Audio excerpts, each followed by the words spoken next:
ఆంధ్రప్రదేశ్ సర్కార్ చేనేత కార్మికుల కుటుంబాల్లో వెలుగులు నింపేందుకు అనేక రకాల సంక్షేమ పథకాలను అమలు చేస్తూ అండగా నిలుస్తుంది.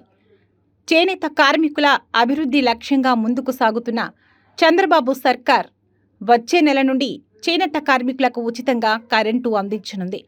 ఈ ఉచిత కరెంటుపై రాష్ట్ర మంత్రి సవిత ఇప్పటికే క్లారిటీ ఇచ్చేశారు. ఆగస్టు 7వ తేదీన ప్రపంచ చేనేత దినోత్సవం పురస్కరించుకుని చేనేతలకు 200 యూనిట్లు, పవర్ లూమ్స్కు 500 యూనిట్ల వరకు ఉచితంగా విద్యుత్ అందజేస్తామని చెప్పారు. చేనేతల కోసం కొత్తగా ఆరోగ్య పథకంతో అండగా నిలుస్తామని చెప్పారు. చేనేత ఉత్పత్తులను ప్రోత్సహించేలా మరిన్ని ఆప్కో కేంద్రాలను అందుబాటులోకి తీసుకువస్తామని హామీ ఇచ్చారు. మరి తెలంగాణ రాష్ట్రంలో చేనేతల కోసం సంక్షేమ పథకాలు అమలు చేస్తున్న రేవంత్ రెడ్డి సర్కారు ఈ ఉచిత కరెంటు స్కీంపై జర ఆలోచన చేసి తెలంగాణ రాష్ట్రంలో ఉన్న లక్షలాది చేనేత కార్మిక కుటుంబాలకు బాసటగా నిలవాలని పద్మశాలి కులస్తులు కోరుతున్నారు.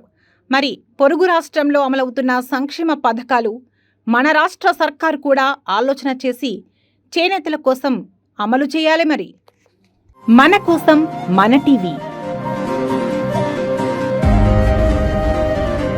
నేతన్న టీవీ, స్వరాజ్ న్యూస్ సౌజన్యంతో మీ వార్తలు మీ నేతన్న టీవీలో 9441623078 నెంబర్కి వాట్సాప్ చేయండి.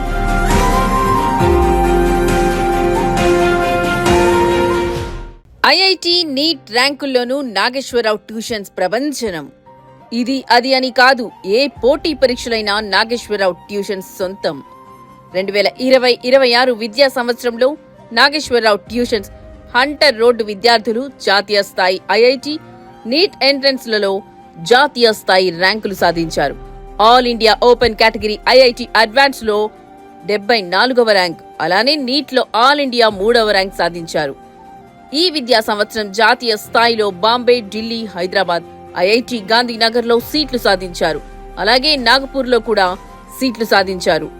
ఆల్ ఇండియా 3rd ర్యాంక్ సాధించిన విద్యార్థి శ్రీ శశాంత్ కు ప్రత్యేక అభినందనలు తెలిపారు నాగేశ్వరరావు ట్యూషన్స్ అధినేత.